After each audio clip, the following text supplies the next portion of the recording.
안녕하세요. 저는 서울 송파구에 사는 40대 여자입니다.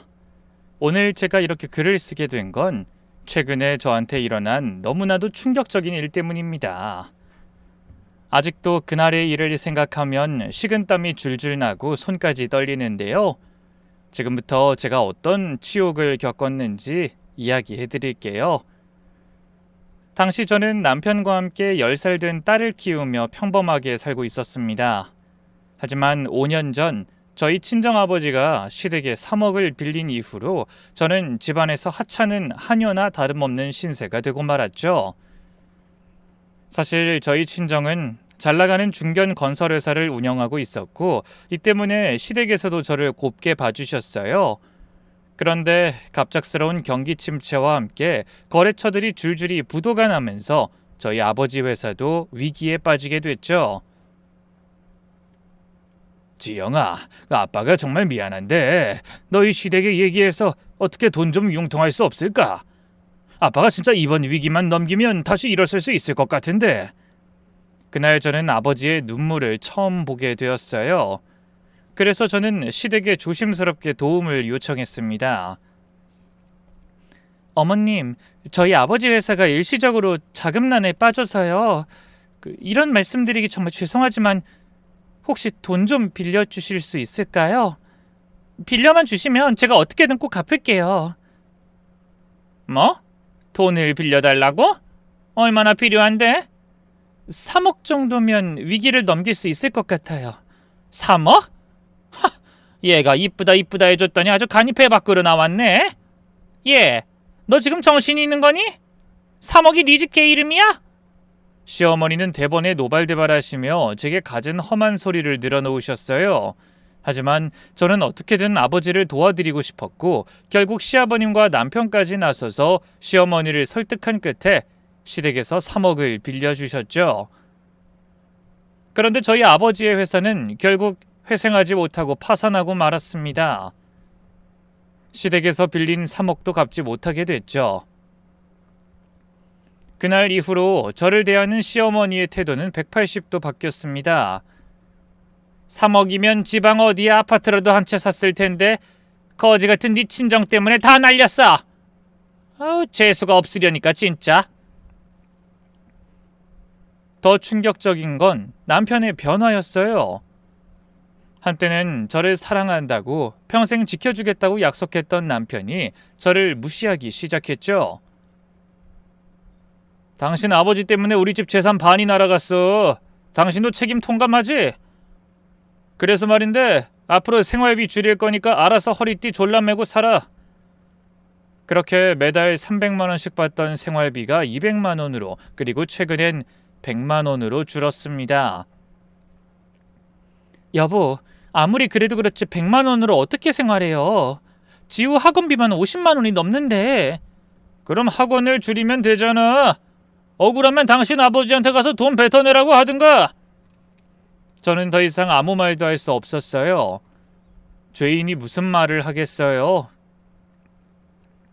그렇게 가슴앓이만 하던 어느 날 고등학교 동창 모임에 나갔다가 친구를 만났습니다. 지영아, 너 요즘 뭐해? 그냥 살림하지 뭐. 아니 왜? 너 요리 진짜 잘하잖아.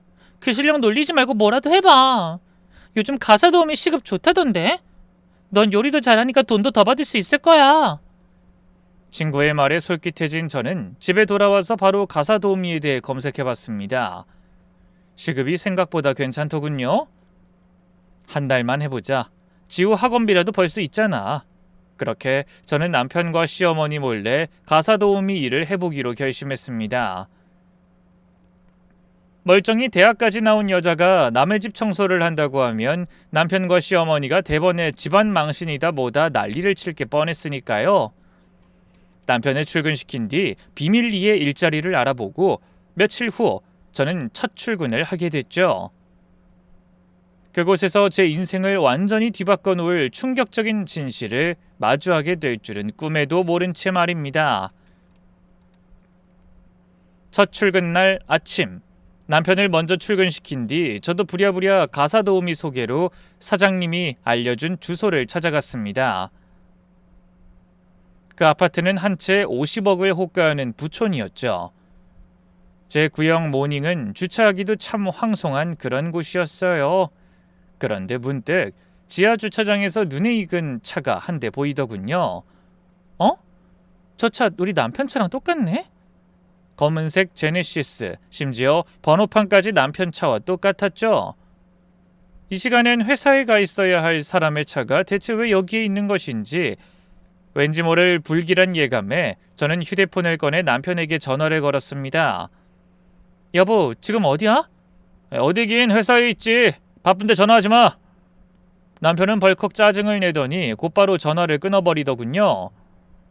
저는 너무 미심쩍고 의심스러웠지만 일단은 당장 출근을 해야 했기에 나중에 다시 얘기해보기로 하고 우선 발걸음을 옮겼습니다. 그렇게 도착한 11층. 한번 숨을 고른 뒤 초인종을 누르자 안에서 기껏해야 20대 후반으로 보이는 젊은 여자가 나오더군요. 긴 생머리에 몸매가 솔직히 연예인 뺨칠 정도로 예뻤습니다. 어서 오세요. 가정부시죠? 네, 안녕하세요. 김지영입니다. 네, 들어오세요. 집 안으로 들어가자 입이 떡 벌어졌어요. 통요리로 된 벽 너머로 한강이 시원하게 내려다 보였고 천장엔 1,000만 원은 좋게 넘어 보이는 샹들리에가 걸려있더군요. 아직 20대밖에 안 된 여자가 이렇게나 좋은 집에 살고 있다니 저는 너무 부럽기도 하고 그 비결이 궁금하기도 하여 실내인 줄 알면서도 이것저것 물어보게 되더군요. 우와, 정말 멋진 집이네요. 정말 좋으시겠어요. 이런 집에 사시면 기분이 어떠세요? 네, 뭐 그냥 그래요. 익숙해지니까 별로. 말은 그렇게 했지만 집주인 여자의 얼굴은 달랐어요. 그 여자는 마치 행복해 죽겠다는 듯한 표정을 짓고 있었죠. 근데 이런 아파트는 시세가 얼마나 해요? 한 50억 하죠? 네, 아마 그 정도일 거예요. 저도 부모님이 물려주신 거라 정확히는 잘 몰라요. 그러면서 집주인 여자는 자기는 원래 일할 필요가 없는데 가만히 있으니까 좀 있으시고 뭐라도 해야겠어서 조만간 취미로 필라테스 학원이나 운영할까 생각 중이다라고 하더군요. 취미로 일하는 삶이라니 너무 부럽더군요. 나도 얼마 전까지만 해도 든든한 부모님 밑에서 남부러울 것 없었는데 어쩌다 내 팔자가 이렇게 된 것인지 속상하기도 했죠. 하지만 이제 와서 신세 한탄해봤자 달라지는 것은 없었고 저는 가사도우미로서 제가 맡은 일을 열심히 하기로 했습니다. 그날 이후 저는 일주일에 2번씩 그 집에 출근하며 청소도 하고 밑반찬도 만들며 성실히 일했어요. 그렇게 3주쯤 지났을까 제가 믿을만하다고 생각한 것인지 집주인 여자가 제게 안방 청소를 부탁하더군요. 저는 우선 옷장 정리부터 하기 시작했어요. 근데 옷장을 정리하다 보니 이상한 점이 보이더군요. 집주인 여자는 분명 20대고 이 집에 혼자 산다고 했는데 옷장 안에는 50대나 60대 여자들이 입을 법한 옷들이 많이 걸려 있었죠. 거기다 화장대 역시 뭔가 이상했어요. 20대용 기초 라인부터 50대용 안티에이징 라인까지 이것저것 뒤섞여 있더군요. 그렇게 화장품을 유심히 들여다보고 있는데 갑자기 집주인 여자가 오더니 제 손에 들려있던 화장품을 휙 낚아채 가버리더니 남의 화장품은 왜 보고 있냐고 소리를 질렀습니다. 그러더니 순간 민망했는지 말까지 더듬으며 이상한 변명을 하더군요. 제가 원래 남이 제 물건 만지는 거 좀 싫어해요. 앞으로는 주의해 주세요. 안방 청소는 이만 됐으니까 저기 베란다 청소나 해주세요. 그러면서 집주인 여자는 저를 떠밀듯이 안방에서 몰아내더니 방문까지 쾅 닫아버리더군요. 집주인 여자의 태도는 분명 뭔가 석연치 않았지만 저는 더 신경 쓰지 않기로 했어요. 집주인 여자의 엄마가 쓰시는 물건들이겠거니 했죠. 그런데 진짜 놀랄만한 일은 그날 저녁에 일어났습니다. 가사도우미 일을 마치고 집으로 돌아온 저는 서둘러 딸 지우를 학원에서 데려왔어요. 엄마, 나 배고파요. 알았어, 금방 저녁 차려줄게. 저는 부엌으로 들어가 저녁 준비를 시작했어요. 남편이 좋아하는 된장찌개에 제육볶음, 계란말이까지 만들었죠. 새벽부터 일어나 남의 집 청소하고 돌아와서도 또다시 집안일을 해야 하는 제 처지가 한심했지만 그래도 가족을 위해서라면 저는 못할 일이 없었답니다. 그런데 대체 어떻게 된 일인지 저녁 8시가 넘어서도 남편이 집에 오질 않더군요. 남편은 전화조차 받지 않았죠. 또 야근인가? 하지만 왠지 불안한 마음이 들었어요. 요즘 들어 남편이 자주 늦게 들어오곤 했거든요. 그렇게 9시가 되고 10시가 되어도 남편은 오지 않았어요. 전화는 계속 안 받았고요. 식탁 위의 음식들은 이미 차갑게 식어버린 상태였죠. 저는 다시 한번 남편에게 전화를 걸어봤지만 여전히 받지 않았어요. 11시, 12시, 시간은 계속 흘렀고 저는 점점 더 불안해졌어요. 혹시 무슨 사고라도 난 건 아닐까? 그때 현관문이 열리는 소리가 들렸어요. 당신 진짜 어디 갔다 이제 와요? 내가 얼마나 걱정했는지 알아요? 저는 서둘러 달려나가며 물었지만 남편의 상태를 보고 순간 말문이 막히더군요. 남편은 완전히 술에 만취한 상태로 넥타이는 헐렁하게 풀려 있었고 셔츠는 구겨져 있었으며 온몸에서 술 냄새가 진동하고 있었죠. 회식했어, 회식. 왜? 꼬아? 아니, 근데 전화는 왜 안 받았어요? 내가 얼마나 걱정했는데. 무슨 사고라도 난 줄 알았잖아요. 아이씨, 진짜 귀찮게. 집에서 팽팽 노는 주제에 당신이 사회생활을 알아? 귀찮으니까 말 걸지 마. 안 그래도 머리 아파 죽겠는데. 남편은 제 말을 무시하고는 비틀거리며 안방으로 들어가 버렸어요. 그리고는 그대로 방바닥에 쓰러져 코를 골며 자버리더군요. 저는 한숨을 내쉬며 남편 곁으로 다가갔죠. 아무리 서운해도 제 남편인데 저대로 방바닥에서 자도록 그냥 둘 순 없었으니까요. 그런데 정장 재킷이라도 벗겨주려고 남편의 몸을 일으켜 세운 순간 갑자기 주머니에서 뭔가가 떨어지더군요. 주워보니 영수증이었어요. 그런데 그 안에는 제 눈으로 보고도 차마 믿을 수 없는 내용이 적혀 있었죠. 더 프레스티지 럭셔리 스파 100만원. 100만원? 스파에 100만원을 썼다고? 저는 너무 깜짝 놀라서 자고 있는 남편을 흔들며 소리쳤어요. 여보 일어나봐요. 이게 뭐예요? 이 영수증 이거 뭐냐고요? 그거 그냥 접대야, 접대. 접대? 스파에서 무슨 접대를 해요? 거기다 100만원이나 쓰고? 당신 거짓말하지 말고 똑바로 말해요. 제가 계속 따지자 남편은 벌컥 짜증을 냈어요. 아이씨, 여편네가 진짜 회사 일이라니까. 거래처 접대했다고? 세상 어느 회사가 스파에서 접대를 해요. 말 같지도 않은 소리 좀 하지 말고 이실 짓고 하라고요. 그때였어요. 갑자기 방문이 벌컥 열리더니 시어머니가 들어오셨죠. 뭐야 이 밤중에 왜 이렇게 시끄러? 어머니 이거 보세요. 이가 스파에 100만원을 썼어요. 저는 영수증을 들어 보였지만 시어머니는 콧방귀를 뀌었어요. 너 지금 고작 그거 가지고 이 난리 피운 거냐? 남자가 밖에서 일하다 보면 그럴 수도 있는 거지 뭘 그거 가지고 난리야. 어머님, 이 사람 저한테 생활비 100만원 주면서 하루에 그것도 겨우 스파에 100만원을 쓴 거라고요.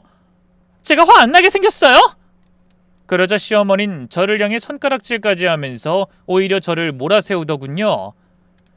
우리 아들이 얼마나 열심히 일하는데 스파 한 번 간 게 뭐가 대수야. 너야말로 집에서 놀면서 남편 번 돈 쓰기만 하잖아. 그리고 네가 이렇게 집에서 들들 볶으니까 우리 아들이 밖으로 돈 거 아니야? 너도 머리가 있으면 생각을 해봐라. 자고로 남자가 집에 안 들어온다는 건 집이 편하지 않다는 거야. 네가 아내 노릇 제대로 못하니까 우리 아들이 밖으로 도는 거지. 그러면서 시어머니는 마지막 쇠기로 또 저희 친정 이야기를 꺼내시더군요. 친정 거덜나서 우리한테 빚진 주제에 남편한테 이래라 저래라 할 자격이 있어? 그냥 입 닥치고 조용히 살아. 그때 남편이 갑자기 일어나 앉더니 엄마 나 시끄러워 잠 좀 자자 라고 웅얼거리더군요. 그러자 시어머니는 저를 한 번 더 노려보고는 나가셨어요. 너 앞으로 우리 아들 건드리지 마. 알았어?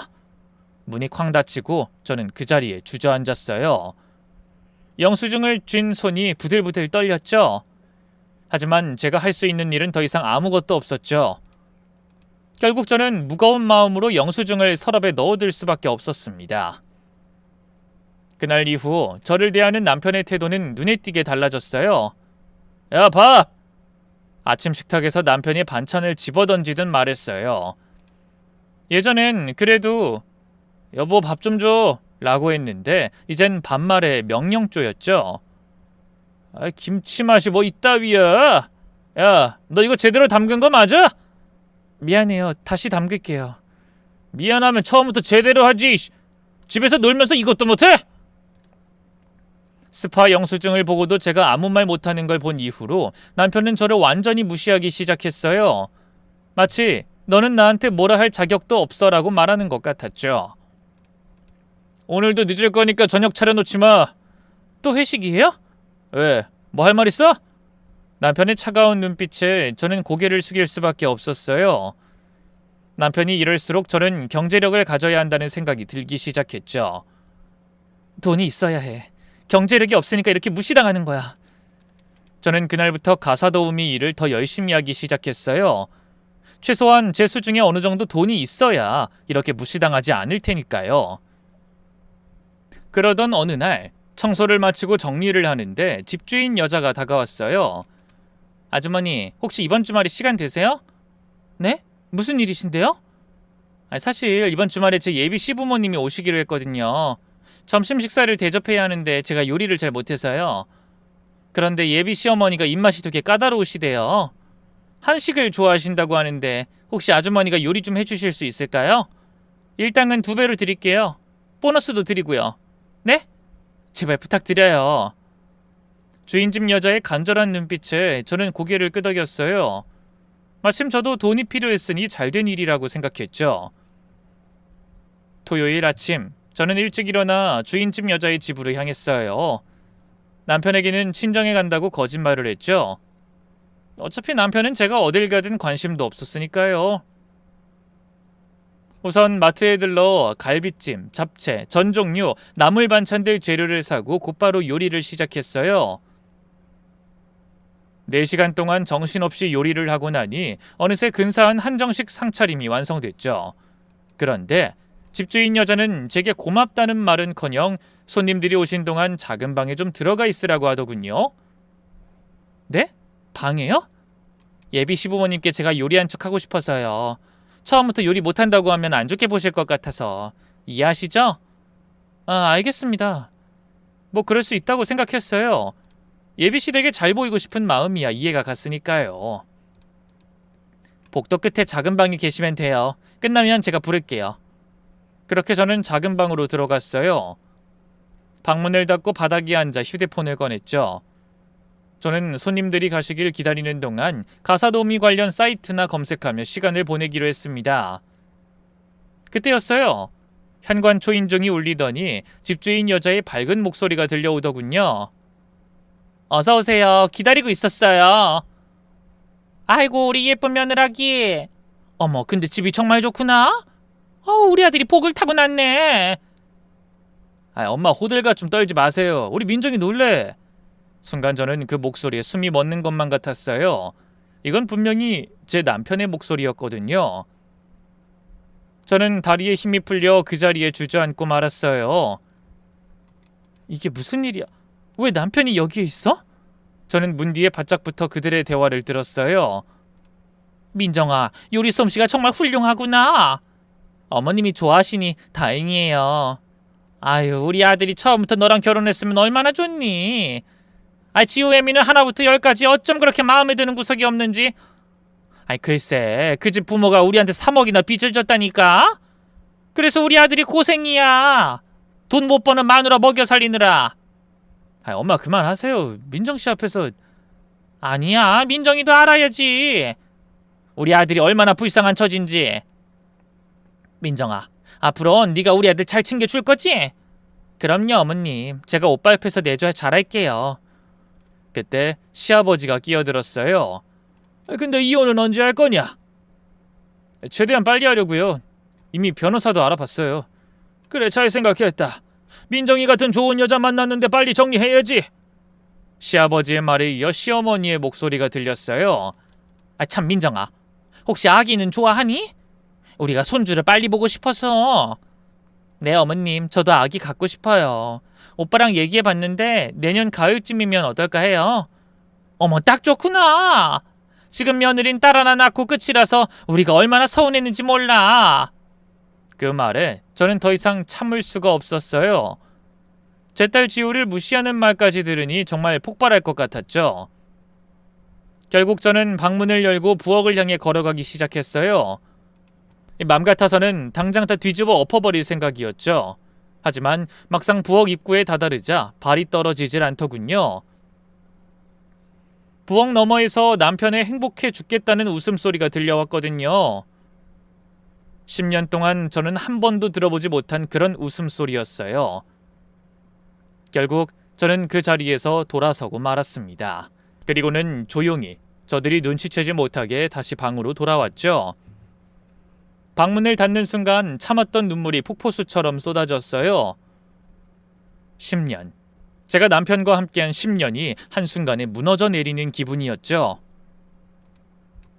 새벽부터 일어나 도시락 싸주고 더러운 빨래를 하고 시어머니의 구박을 받으면서도 참고 살았던 10년. 그 모든 게 무의미하게 느껴졌어요. 남편을 위해, 딸을 위해, 시부모를 위해 제 모든 걸 바쳤는데. 눈물은 계속 흘렀지만 이젠 닦지도 않았죠. 그냥 흐르는 대로 뒀어요. 10년 동안 쌓인 서러움과 억울함이 다 빠져나가도록, 그래서 더는 한 톨의 후회도 남지 않도록 말이죠. 그러자 어느 순간 이상하게도 더 이상 슬프지 않더군요. 오히려 속이 시원했달까요? 그리고 앞으로 제가 해야 할 일이 또렷하게 보이기 시작했죠. 그건 바로 복수였습니다. 저들이 절 배신했다면 저도 가만히 있을 순 없었으니까요. 그때 방문이 열리고 집주인 여자가 이제 나오셔도 돼요 라고 하더군요. 저는 애써 아무렇지 않은 얼굴로 밖으로 나갔죠. 그러자 집주인 여자는 해맑게 웃으며 제게 돈을 건네더군요. 정말 수고 많으셨어요. 덕분에 좋은 인상 남긴 것 같아요. 제가 만든 음식으로 상간녀의 배를 불려주고 받는 돈이라니 세상에 이보다 더 잔인한 일이 있을까요? 하지만 저는 그 돈을 받았어요. 이 돈도 언젠간 제게 도움이 될 테니까요. 그렇게 집으로 돌아오는 길, 저는 결심했어요. 앞으로 더 이상 가만히 당하고 살지는 않을 것이라고 말이죠. 다음 날 아침, 남편이 출근하자마자 저는 흥신소에 찾아갔고 제가 아는 모든 정보를 털어놨습니다. 그러자 담당자는 미행과 증거 수집에 3개월은 걸린다면서 예상 비용을 알려줬는데 제 생각보다 훨씬 금액대가 비싸더군요. 하지만 제게는 망설일 시간 따위 없었죠. 결국 저는 그동안 가사도우미 일을 하며 모아둔 돈을 털어서 남편의 불륜 증거를 확보하기로 했습니다. 그리고 그날 밤 저는 남편이 샤워하러 들어간 사이 핸드폰을 확인해봤어요. 다행히 남편의 휴대폰에는 비밀번호가 걸려있지 않더군요. 제가 바보 천치 호구인 줄 아는 남편은 제가 감히 자신의 휴대폰을 확인해볼 거라곤 상상조차 하지 못한 거겠죠. 저는 먼저 사진첩을 열어봤어요. 그리고 그 안에는 집주인 여자와 찍은 사진이 수백 장은 넘게 저장돼 있더군요. 제주도, 부산, 강릉, 남편은 출장을 간다고 했던 날마다 불륜을 저질렀던 거였어요. 저는 분노로 손이 떨려왔지만 재빨리 제 휴대폰으로 이 사진들을 전송했습니다. 이어서 저는 남편의 카톡 대화도 확인했죠. 그런데 그 안에는 상상을 초월하는 내용이 들어있더군요. 오빠, 빨리 이혼하고 우리 결혼하자. 조금만 기다려. 재산 정리하고 깔끔하게 끝낼게. 재산 정리라니? 설마 저 모르게 재산을 빼돌릴 생각인가 싶어서 저는 남편의 은행 어플을 확인해봤어요. 역시나 남편은 제가 모르는 계좌를 하나 더 가지고 있더군요. 잔액을 보니 5천만 원도 넘게 들어있었어요. 거래 내역을 보니 매달 월급에서 일부를 빼돌려 모은 것 같더군요. 저한테는 생활비가 부족하다고 100만 원만 주면서 뒤에서는 이런 짓을 하고 있었던 거죠. 다음 날 저는 타오르는 분노를 애써 삼키며 평소처럼 출근을 했어요. 이제는 집주인 여자를 관찰하는 것도 제 일 중 하나가 됐죠. 우선 저는 청소를 하면서 집주인 여자에게 자연스럽게 대화를 걸었어요. 근데 민정씨, 남자친구분은 어떤 일 하시는지 여쭤봐도 될까요? 민정씨 같이 잘난 사람은 어떤 사람이랑 결혼하나 궁금해서요. 아, 그 사람 대기업 임원이에요. 워낙 능력 있어서 그런지 남들보다 승진을 빨리 한 것 같더라고요. 그 말을 듣는데 저는 속으로 헛웃음이 나왔어요. 대기업 임원이라니. 남편은 중견기업 과장이었거든요. 그것도 부장 승진에 계속 떨어지고 있는. 아무래도 남편이 집주인 여자에게 새빨간 거짓말을 한 것 같았죠. 저는 아무것도 모르는 척하며 계속해서 질문을 이어갔어요. 와, 정말 능력 있으신가 봐요. 맞아요. 연봉도 엄청 높대요. 그래서 저한테 이것저것 많이 사주는 것 같아요. 아, 이거 보여드릴까요? 이것도 오빠가 사준 건데. 샤넬 신상이에요. 500만 원도 넘는다고 하더라고요. 그리고 이 시계도요. 이건 300만 원. 저는 얼굴에 경련이 일어날 것 같은 것을 간신히 억누르며 간신히 미소를 지어 보였죠. 그리고는 정말 부럽다는 듯이 계속 질문을 했답니다. 어머, 민정신 정말 좋겠어요. 이렇게 좋은 분 만나서. 맞아요. 그리고 오빠가 나중에 저 필라테스 학원도 차려준대요. 그래서 요즘에 강남에 좋은 자리 있는지 알아보고 있어요. 오빠가 인테리어 비용이랑 운영 자금까지 다 대준다고 하더라고요. 그러더니 집주인 여자는 주변을 휘휘 돌아보더니 목소리를 낮춰 이렇게 말했습니다. 이건 아주머니한테만 말해드리는 건데요. 사실 그 사람 유부남이거든요. 근데 그 와이프가 진짜 이상한 여자래요. 순간 저는 너무 놀라서 딸꾹질이 나올 뻔했지만 애써 포커페이스를 유지하며 대화를 이어나갔습니다. 그래요? 어떻게 이상하다는데요? 돈도 못 벌면서 맨날 돈 타령만 하고 심지어 나이도 많고 뚱뚱하대요. 관리를 하나도 안 한다나? 그러니까 우리 오빠가 오만정이 다 떨어진 거죠. 오빠는 하루라도 빨리 지금 와이프랑 정리하고 저랑 새 출발하고 싶다고 난리예요. 그 말을 듣는데 진짜 머리끝까지 화가 치밀어 오르더군요. 10년 동안 남편 뒷바라지하느라 미용실 한번 제대로 못 가고 옷 한 벌 제대로 못 사 입은 걸 그렇게 표현하다니. 아, 그렇군요. 참 안 됐네요. 저는 떨리는 목소리를 간신히 다스리며 대답했어요. 그죠? 그리고 오빠가 그러는데 애도 하나밖에 없대요. 딸인데 그것도 아빠 닮아서 못생겼다나 뭐라나. 그래서 오빠가 저랑 결혼하면 예쁜 아들 낳고 싶대요. 제 딸 지우를 욕하는 순간 저는 더 이상 참을 수가 없었어요. 하지만 여기서 폭발하면 모든 게 끝이었죠. 제가 그동안 모은 증거도 앞으로의 계획도 다 물거품이 되고 마는 것이었으니까요. 결국 저는 애써 아무렇지 않은 척하며 떨리는 다리로 간신히 그 집을 나왔어요. 그리고 밖으로 나오자마자 저는 흥신소 담당자에게 전화를 걸었죠. 저 김지영입니다. 더 이상 기다리기가 힘드네요. 이제 그만 빨리 끝내고 싶어요. 그때 말씀드렸던 계획 당장 준비해주세요. 이번 주 안으로요. 알겠습니다. 착오 없이 준비하겠습니다. 그날 이후 저는 칼을 가린 심정으로 하루하루를 보냈어요. 남편의 행동 패턴을 파악하느라 몇 주간 꼼꼼히 관찰했죠. 그 결과 매주 화요일과 목요일엔 꼭 그 상간녀의 집에 간다는 사실을 알아냈습니다. 매번 같은 날 같은 시간, 참 뻔하기도 하지. 저는 차갑게 웃었어요. 그렇게 준비를 마치고 드디어 대망의 복수의 날이 밝았습니다.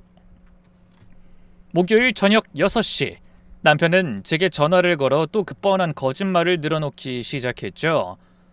여보, 나 오늘도 야근이야. 아마 회사에서 밤새고 내일이나 집에 들어갈 것 같아. 남편은 뻔뻔하게 피곤한 척 연기까지 하더군요. 저는 속으로 남편의 가짜는 연기를 비웃으면서 일부러 비꼬듯이 물었죠. 또 야근이에요?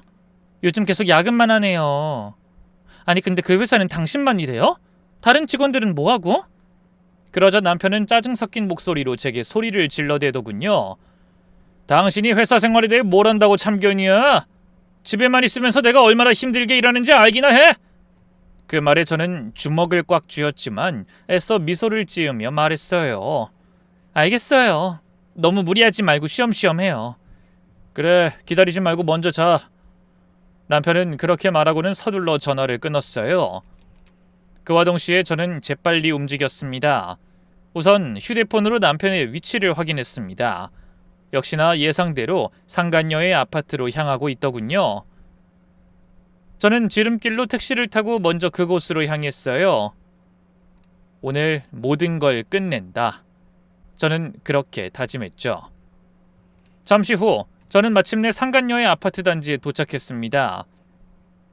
택시에서 내리니 흥신소 직원이 이미 와서 기다리고 있더군요. 검은색 점퍼를 입은 그는 절 보자 가볍게 고개를 숙였어요. 준비됐습니다. 카메라도 다 세팅했고요. 저는 긴장된 마음을 다잡으며 고개를 끄덕였죠. 우리는 아파트 화단 뒤에 숨어 남편이 오기를 기다렸습니다. 30분쯤 지났을까요? 익숙한 실루엣이 보였어요. 남편이었죠? 남편은 1층 현관 비밀번호를 능숙하게 누르고는 안으로 들어가더군요. 아마 이곳에 수십 번은 왔다 갔다 했겠죠. 두 년놈들이 그동안 붙어먹으며 무슨 짓을 했을까 생각하자 저절로 이를 악물게 되더라고요. 저는 시계를 봤습니다. 오후 7시 45분. 이제는 기다리는 일만 남아있었죠. 1시간쯤 지났을까요? 상간녀의 창문에서 불이 꺼지더군요. 제가 기다리던 바로 그 순간이었죠. 지금이에요. 저는 흥신소 직원과 함께 아파트로 들어갔어요. 엘리베이터를 타고 11층으로 올라가는 동안 심장이 미친 듯이 뛰었습니다. 준비되셨죠? 흥신소 직원이 작은 카메라를 꺼내며 물었고 저는 단호하게 고개를 끄덕이곤 현관벨을 눌렀습니다. 그러자 안에서 부스럭거리는 소리가 들리더니 곧이어 여자 목소리가 들려오더군요. 누구세요? 저예요, 민정씨. 어머, 아줌마? 이 시간에 무슨 일이세요? 인터폰 너머로 상간녀의 목소리가 들려왔어요. 귀찮아하는 기색이 역력했죠. 미안해요, 민정씨. 내가 아무래도 여기에 지갑을 놓고 간 것 같아요. 잠깐 문 좀 열어줄 수 있을까요? 잠깐이면 돼요. 아, 잠시만요. 짜증 섞인 한숨 소리가 들리더니 곧 현관문이 열리더군요. 상간녀는 가옷만 대충 걸친 차림이었죠. 빨리 찾아가세요. 제가 지금 좀 바빠서. 그 순간 저는 흥신소 직원과 함께 재빨리 안으로 들어갔습니다. 뭐야? 상간녀가 놀라 뒤로 물러섰어요. 그리고 그때 안방에서 누군가 나오는데 팬티 차림의 제 남편이었죠. 남편은 절 보자마자 얼굴이 하얗게 질리더군요. 여보? 그러거나 말거나 흥신소 직원은 열심히 사진을 찍기 시작했습니다. 팬티 차림의 남편, 가운만 걸친 상간녀, 흐트러진 침대, 모든 게 완벽한 증거였죠. 야, 너희 뭐야? 누구 마음대로 들어와? 뒤늦게 정신을 차린 상간녀가 소리를 질렀지만 저는 차갑게 웃으며 말했어요. 하나도 빠짐없이 다 찍어주세요. 침대 위에 떨어진 머리카락 한 겹까지 전부 다요. 흥신소 직원은 프로답게 구석구석 사진을 찍어댔습니다. 플래시가 터질 때마다 남편과 상간녀의 얼굴은 점점 더 창백해졌죠. 대체 지금 뭐 하는 거야? 당장 그만둬! 당신 초상권 침해로 고소할 거야? 상간녀가 가운을 여미며 악을 썼어요. 저는 그런 그녀를 똑바로 쳐다보며 말했습니다. 민정씨, 내가 뭐 하나 알려줄까요? 저 남자 사실 내 남편이에요. 순간 상간녀의 눈동자가 커졌어요. 그 표정이 얼마나 가관이던지 웃음이 다 나오더군요. 뭐라고요? 우리 오빠가 아줌마 남편이라고요? 네, 맞아요. 무슨 이런 쓰레기 같은 우연이 다 있나 싶죠? 근데 그럼 내 심정은 어떻겠어요? 두 눈 멀쩡히 뜨고 남편 빼앗긴 내 심정은? 제가 목소리를 높이자 상간녀는 잠시 당황한 듯 하더니 이내 뻔뻔하게 나오기 시작했죠. 그래서? 그럼 뭐 어쩌라고?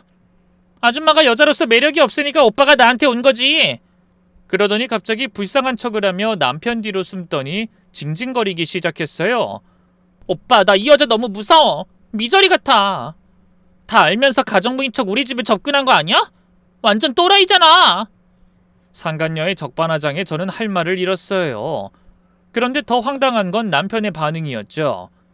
남편은 상간녀를 감싸 안으며 절 노려봤어요. 그래, 집에서도 이렇게 음침하고 집착하니까 내가 질려서 바람 피운 거야. 이제 알겠어? 뭐라고?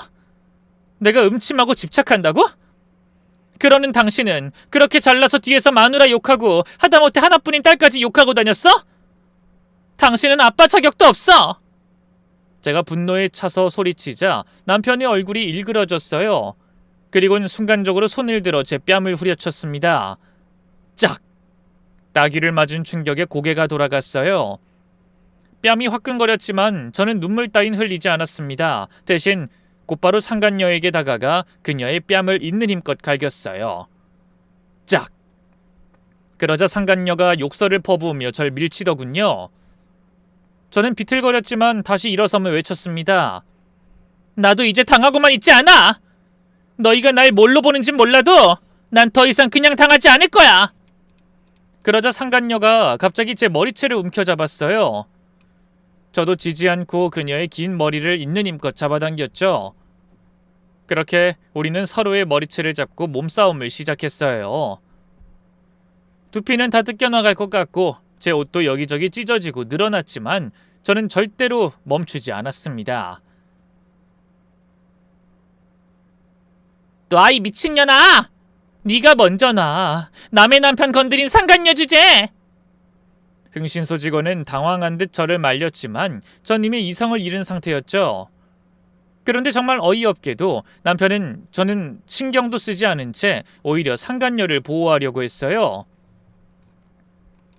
야, 민정이 너 미쳤어? 연약한 여자한테 이게 무슨 짓이야? 남편은 제 손목을 비틀며 저를 상간녀에게서 떼어냈어요. 그리고는 상간녀를 꼭 안아주며 달래기 시작했죠. 민정아, 괜찮아? 많이 아파? 미안해. 내가 미리 정리를 했어야 했는데. 그 모습을 보는데 정말 가슴이 찢어지는 것 같았어요. 내 남편이 내 앞에서 다른 여자를 안고 있다니. 조금 전 남편에게 맞은 뺨보다 가슴이 더 아프더군요. 제 앞에서 고작 불륜이나 저지르는 주제에 무슨 천년의 사랑이나 하는 척하는 꼬락서니가 우습기도 했죠. 그래서 저는 상간녀에게 남편의 비밀을 알려주기로 했습니다. 야, 너 이 남자가 대기업 임원이라고 알고 있지? 그거 다 거짓말이야. 이 남자 사실 중견기업 과장이거든. 그것도 5년째 승진 못하고 있는. 순간 상간녀의 눈빛이 크게 흔들리더군요. 뭐라고요? 월급? 새 옷 400만 원 받아요. 작년엔 회사 실적이 안 좋아서 보너스도 못 받았고요.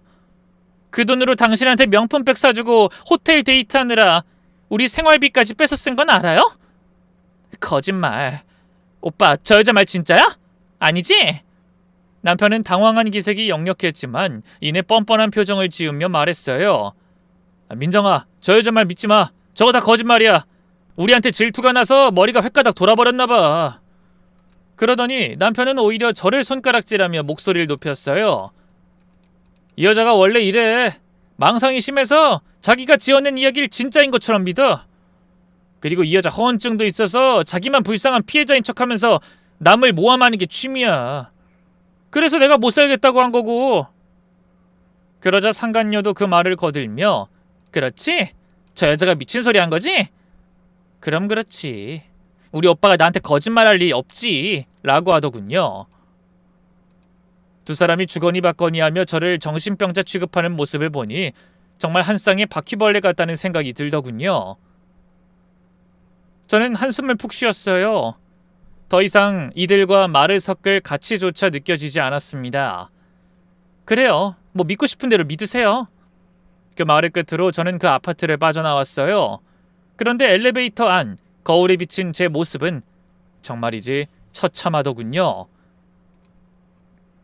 헝클어진 머리, 찢어진 옷, 빨갛게 부은 뺨. 불과 몇 시간 전까지만 해도 저는 복수를 꿈꾸며 의기양양했는데 지금은 완전히 무너진 패배자가 된 기분이었죠. 그 순간 저도 모르게 눈물이 주르륵 흘러내리더군요. 분노의 눈물인지 서러움의 눈물인지 저도 알 수 없었어요. 그저 모든 게 무너져 내리는 것 같았죠. 내가 뭘 잘못했을까? 뭘 그렇게 잘못했길래 이런 일을 당하는 거지? 그렇게 허망한 기분으로 집으로 돌아오는데 생각지도 못한 2차전이 절 기다리고 있었습니다. 집에 도착하니 시어머니가 현관 앞에서 팔짱을 끼고는 절 노려보고 있었죠. 너 이게 무슨 주태야? 시어머니의 고함 소리가 아파트 복도에 쩌렁쩌렁 울려 퍼졌어요. 아무래도 남편이 벌써 전화를 해서 일러 바친 모양이었습니다. 창피한 줄도 모르고 천박하게 남의 집에 쳐들어가서 행패를 부렸다며? 네가 제정신이니? 너 어디 정신병원이라도 가야 하는 거 아니야?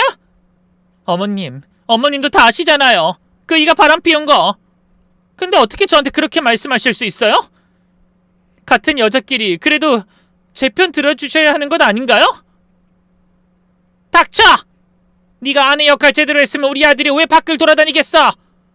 남자가 바람 피우는 건 다 여자가 부족해서야. 시어머니는 저를 위아래로 훑어보시더니 더욱 독한 말을 쏟아내기 시작했어요. 그리고 좀 봐라. 너 몸매 관리는 하는 거야 안 하는 거야? 결혼 전엔 날씬했는데 지금은 뱃살이 그게 뭐니? 그러니까 남편이 젊고 예쁜 여자한테 가는 거지. 우리 아들은 잘생기고 능력 있는데 왜 너 같은 늙고 뚱뚱한 여자랑 살아야 해? 예, 민정이 걔는 28밖에 안 된 데다가 피부도 팽팽하고 몸매도 늘씬하고 무엇보다 우리 아들을 이해해주고 사랑해준대. 너처럼 바가지만 긁는 게 아니라. 그러더니 시어머니는 결정타를 날리셨어요. 하여튼 내일까지 짐 싸서 나가. 우리 아들이 민정이랑 새 출발하고 싶다고 하니까. 내일까지 안 나가면 강제로 쫓아낼 테니까 알아서 해. 시어머니는 그렇게 독서를 퍼붓고는 휘잉하니 가버리셨어요. 저는 현관 앞에 망연자실한 채 서 있었죠. 집에 들어와 거실 소파에 앉았지만 도무지 아무것도 할 수가 없었습니다. 밤새 뜬 눈으로 천장만 바라봤어요. 다들 잘못해놓고 뭐가 그렇게들 당당한 건지 어이가 없기도 했고, 그래도 그동안 가족이라고 살을 부비며 살았던 세월이 얼만데 이럴 수가 있나 싶어서 참담한 마음도 들었죠. 남편의 배신도 배신이지만 시어머니의 태도가 더 충격이었어요. 처음부터 저를 가족으로 생각한 적이 없었던 거겠죠? 그저 아들의 시중이나 들어줄 하녀 정도로만 여겼던 것 같았어요. 날이 밝았지만 저는 여전히 소파에 앉아 있었습니다. 딸아이 얼굴이 자꾸 떠올랐어요. 아직 10살밖에 안 된 우리 지우. 엄마 아빠가 헤어진다는 걸 어떻게 받아들일까요? 그런데 다음날 아침 8시 남편에게서 전화가 왔어요.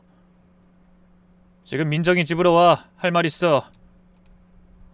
남편의 목소리는 차갑고 냉담했고 그 목소리에서 저는 끝을 예감했습니다. 그래. 어차피 끝날 거면 빨리 끝내자. 저는 무거운 몸을 일으켜 옷을 갈아입었어요. 거울에 비친 제 모습은 처참했지만 그래도 최대한 단정하게 차려입었습니다. 마지막 자존심이었죠. 상간녀의 아파트에 도착하니 남편이 문을 열어주더군요. 마치 이미 그 집 주인 남자라도 된 듯한 태도였죠. 들어와. 거실엔 한때는 제 고용주이자 상간녀인 그 여자도 앉아 있었어요. 그녀는 승리자의 미소를 띠고 있었죠. 테이블 위엔 서류 뭉치가 놓여 있었는데 한눈에 봐도 이혼 서류인 게 분명했습니다. 앉아. 남편이 건너편에 앉으며 말했어요. 저는 조용히 앉았습니다. 빠르게 정리하자. 서로 시간 낭비할 필요 없잖아. 남편은 이혼 서류를 제 앞으로 밀었어요. 협의 이혼하자. 재산 분할은 각자 가진 대로 하고. 지우는 네가 키워. 난 양육권 포기할게. 양육권을 포기한다고? 제가 놀라서 물었어요. 그러자 남편은 차갑게 웃으며 말했습니다. 어차피 나는 민정이랑 새 출발할 거니까 애는 거추장스러워. 대신 남편이 뜸을 들이더니 뻔뻔하게 말을 이었어요. 양육비는 안 줄 거야. 뭐라고? 지금 그게 말이 된다고 생각해? 너네 친정에 이미 3억이나 줬는데 뭘 더 달라는 거야? 양심이 있으면 이제부터 알아서 좀 하지? 남편의 어이없는 논리에 저는 불같이 화가 났어요. 미쳤어? 그게 무슨 개소리야. 그거랑 양육비랑 무슨 상관이 있다고. 교양없게 소리 좀 지르지 마. 그리고 어차피 법적으로도 내가 유리해. 네가 어제 민정이 폭행했잖아. 그때 상간녀가 얄밉게 끼어들더군요. 맞아요. 저 얼굴에 상처난 거 사진도 다 찍어뒀어요. 아줌마가 먼저 나 때렸잖아요. 이거 상해죄로 고소할 수도 있는데 그냥 넘어가 주는 거예요.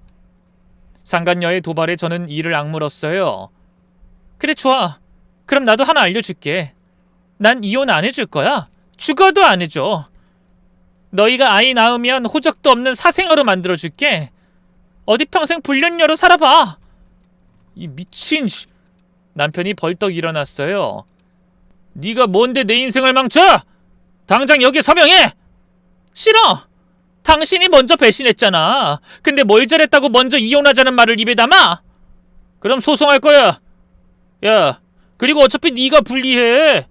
너 민정이네 집안 빵빵한 거 보고도 모르냐? 네가 민정이네 집안 변호사들 상대로 이길 수 있을 것 같아? 그래, 해봐. 나도 가만히 있지 않을 거니까. 순간 상간녀가 제 머리를 잡아당겼어요. 이 아줌마가 진짜 왜 남의 행복을 방해해? 놔! 네가 먼저 남의 가정 파괴했잖아! 또다시 난장판이 벌어졌어요. 서로 머리채를 잡고 뒹굴고 남편은 우리를 말리려다 같이 엉켜버렸죠. 바로 그때였어요. 이게 무슨 소란이야? 갑자기 현관문이 벌컥 열리더니 웬 처음 보는 50대 여자가 들어왔습니다. 고급스러운 캐시미어 코트에 명품백을 든 부유해 보이는 여자였죠. 그런데 그 여자를 본 순간 상간녀의 얼굴이 사색이 되어버리더군요. 한 여사님, 어떻게 이렇게 일찍 오셨어요? 다음 주에 오시는 거 아니었어요? 한 여사라 불린 여자는 상간녀의 말은 싹 무시하고 저희를 훑어보더니 차가운 목소리로 물었습니다. 민정씨, 이분들은 누구지? 그러자 상간녀는 갑자기 말을 더듬더니 황당한 말을 하더군요. 이 사람들이 절 스토킹하는 거예요. 제가 여기 산다고 하니까 막 찾아와서 귀찮게 하고 그랬어요. 저는 너무 어이가 없어서 얼른 자리에서 일어나 한 여사에게 이렇게 물었습니다. 죄송한데 혹시 이민정씨 어머니 되시나요? 그러자 한 여사는 그게 무슨 뚱딴지 같은 소리냐는 표정을 짓더니 충격적인 답을 하기 시작했습니다. 아니요, 난 이 집 주인이에요. 민정씨는 우리 집 입주 가정부 겸 제 개인 필라테스 강사고요. 뭐라고요? 입주 가정부? 저와 남편은 깜짝 놀라서 동시에 상간녀를 쳐다봤어요. 상간녀의 얼굴은 이미 불타는 고구마처럼 시뻘개져 있었죠. 그게 아니라... 아니긴 뭐가 아니야. 민정씨 설명해봐요. 왜 낯선 사람들이 우리 집에 있는 거죠? 그것도 이렇게 싸우면서? 한 여사의 목소리가 점점 차가워졌어요. 혹시 내 집에서 무슨 일 벌인 거예요? 아니에요. 절대 아니에요. 상간녀가 필사적으로 손을 흔들었어요. 그럼 이분들은 누구고 왜 여기 있는 거죠? 저는 이 상황이 너무 황당하면서도 통쾌해서 대신 대답했어요. 전 이 남자의 아내예요. 그리고 이 남자는 이민정 씨와 불륜 관계죠. 오늘 이혼 서류 받으러 왔는데 저인 여태 이민정 씨가 이 집 주인인 줄 알았어요. 그러자 한 여사의 눈이 대번에 날카로워졌습니다. 민정 씨, 이게 사실이에요? 내 집에서 내가 없는 동안 남자 불러들였다는 건가요, 지금? 그것도 유부남을? 기가 막혀서 정말. 민정 씨, 내가 입주 조건으로 뭐라고 했죠? 사생활은 밖에서 해결하고 절대 집에 남자들 오지 말라고 했잖아요. 죄송해요. 제발 한 번만 용서해 주세요. 다신 안 그럴게요. 상간녀는 한 여사의 앞에서 무릎을 꿇었고 제 남편은 그 모습을 보더니 충격을 받은 듯 멍하니 서 있더군요. 남편의 표정은 정말 가관이었죠. 부잣집 외동딸로 고급 아파트를 물려받은 줄 알았던 여자가 사실은 남의 집 가정부였다니. 민정아, 거짓말이지? 이게 다 무슨 말이야? 설명 좀 해봐. 남편이 떨려있는 목소리로 상간녀에게 다가가 팔을 잡으려 했어요. 하지만 상간녀는 그 손을 거칠게 뿌리쳤습니다. 아이씨! 지금 내가 길바닥에 나앉게 생겼는데 그딴 게 중요해? 손 치워! 상간녀는 남편을 완전히 무시한 채 한 여사의 발 앞으로 기어갔어요. 한 여사님, 제발 한 번만 용서해 주세요. 제가 정말 미쳤었어요. 상간녀는 한 여사의 바지 끝자락을 잡으며 애원했지만 한 여사는 역겨운 듯 발을 빼며 뒤로 물러섰어요.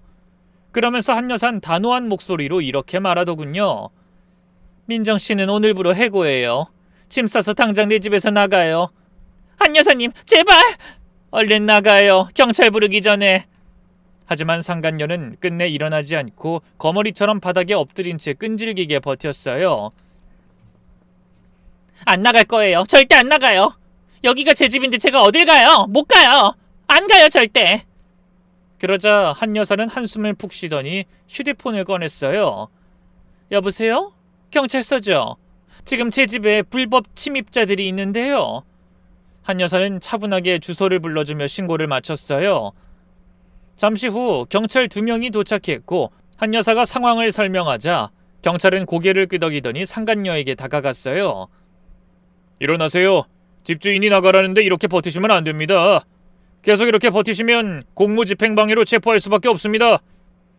결국 경찰이 상간녀의 딸을 잡아 일으켰어요.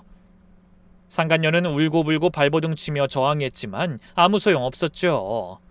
그때 상간녀가 필사적으로 제 남편을 돌아보더니 간절한 목소리로 외쳤어요. 오빠 대기업 임원이니까 아는 변호사들 있을 거 아니야.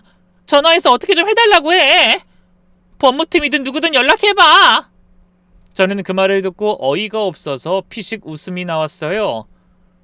멍청이같이 상간녀는 아직도 남편이 대기업 임원이라는 말을 믿고 있었던 거예요. 저는 상간녀에게 다가가 이렇게 말해줬죠. 아직도 그런 헛소리를 믿고 있어? 어제 분명히 말해줬잖아. 이 사람 개뿔 아무것도 없다고. 중견기업 과장이라고. 아는 변호사? 있을 리가 있나? 그러자 상간녀의 동공이 흔들렸어요.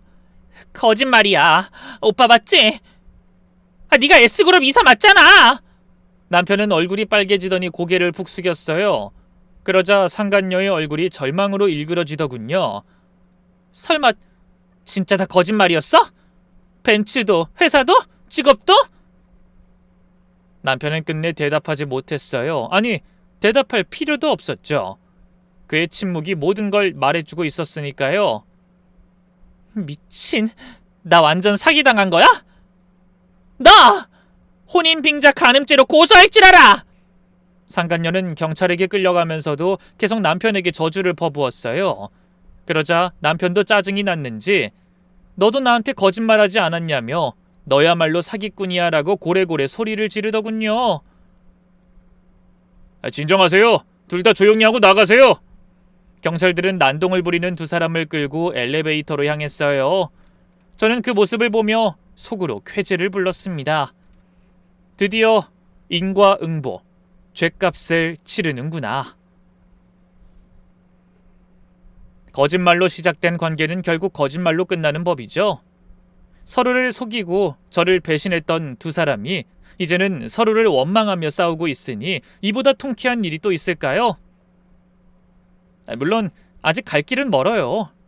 남편과 이혼 소송도 해야 하고 양육권 문제도 해결해야 하고 새로운 보금자리도 마련해야 하죠. 하지만 오늘만큼은 이 기쁨을 온전히 누리려고 해요. 그리고 그 힘으로 앞으로는 제 딸아이와 함께 씩씩하게 살아갈 거랍니다.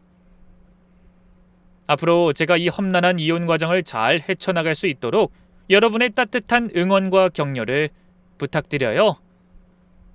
여러분이 주시는 용기의 한마디가 제게는 정말 큰 힘이 될 것 같아요.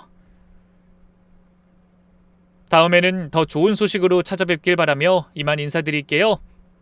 모두들 행복한 하루 보내세요.